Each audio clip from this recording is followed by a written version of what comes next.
Sovyetler Birliği dağıldıktan sonra kurulan Rusya Federasyonu'nun ilk başbakanı Boris Yeltsin, Aralık 1999'da görevini tamamladığında onun koltuğuna oturmak için bekleyen hırslı bir adam vardı. Rus Federal Güvenlik Servisi Başkanı Vladimir Putin, tam adıyla Vladimir Vladimirovich Putin. Yeni bir yüzyıla girerken Rusya'nın başına geçen Putin, başkanlığı süresi boyunca askeri güç kullanmaktan hiç çekinmedi ve bu gücünü çoğu zaman siyasi zaferlere de dönüştürdü. Putin'in güç kullanma konusundaki ilk sınavı Çeçenistan'dı.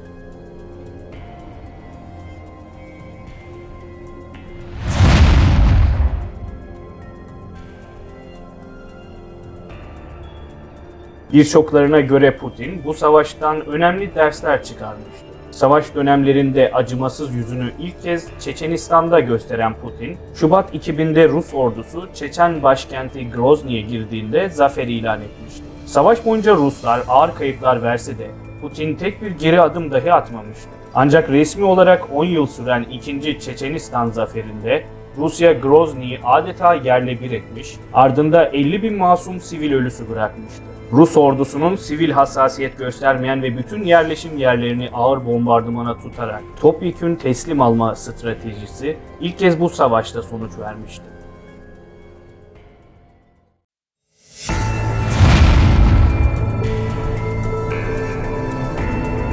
Putin'in ikinci savaşı tarihe 08-08-08 savaşı olarak da geçen 8 Ağustos 2008'de başlayan ve 5 gün süren Güney Ossetya Savaşı'ydı.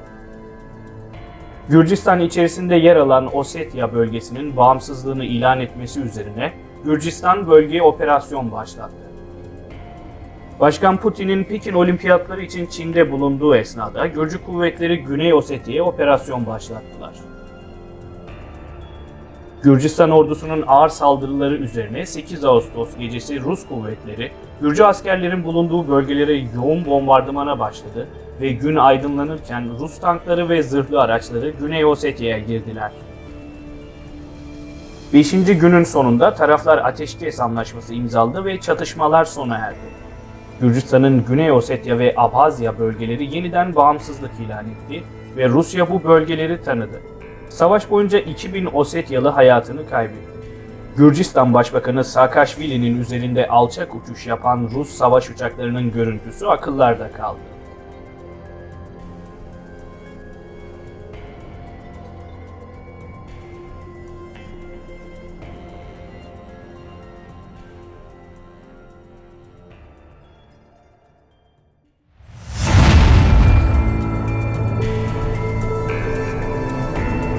Ukrayna, Putin'in savaş stratejisinden payına düşeni ilk kez 2014 yılında aldı.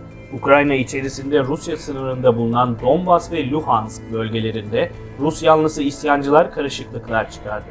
Rusya'nın destek verdiği ayrılıkçılar savaşın sonunda tek taraflı bağımsızlık ilan ederek Novorossiya Federal Devleti'ni kurdular. Donbas Savaşı'nda Putin, Kiev yönetimini ağır yaptırımları olan bir barış anlaşması imzalatarak kazanımlar elde etti. Savaşın sonunda 1 milyondan fazla Ukraynalı ülke içinde yer değiştirirken 700 binden fazlası da ülke dışına kaçmıştı.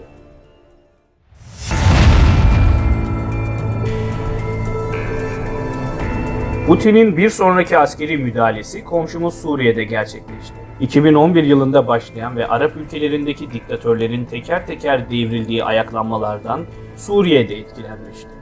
2015 yılına gelindiğinde ülke üzerindeki hakimiyetini tamamen yitiren ve muhalif isyancıların başkent Şam'a yürüyüşünü çaresizlik içerisinde izleyecek olan Beşar Esad, İran'ın telkinleriyle Putin'den destek istedi. Batılı analistlerin beklentisi Suriye'nin Rusya için yeni bir Afganistan olmasıydı. Ancak Ruslar Suriye İç Savaşı'nda en gelişmiş silahlarını deneme imkanı buldular ve savaşın kaderini değiştirdiler. Rusya'nın amansız askeri gücü devrilmekte olan Beşar Esad yönetimini kurtarmıştı.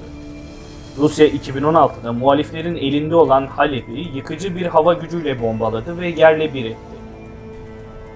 Çeçenistan'da başlayan savaş stratejisi burada da varlığını göstermişti. Muhaliflerin elindeki bölgeler kuşatılıyor ve sonra sivil ayrımı gözetmeksizin bölge aralıksız bombalanıyordu. Hastanelerin ya da okulların vurulması da dahil sivillerin direnme gücünü kırmak için acımasız bir yıkım stratejisi uygulanıyordu. Rus hava güçleri 2015'ten itibaren sağlık merkezleri, okullar ve ibadethaneler dahil sivillerin bulunduğu her alana bomba yağdırdı ve toplamda 1000'den fazla hava saldırısında 10.000'e yakın masum sivil hayatını kaybetti.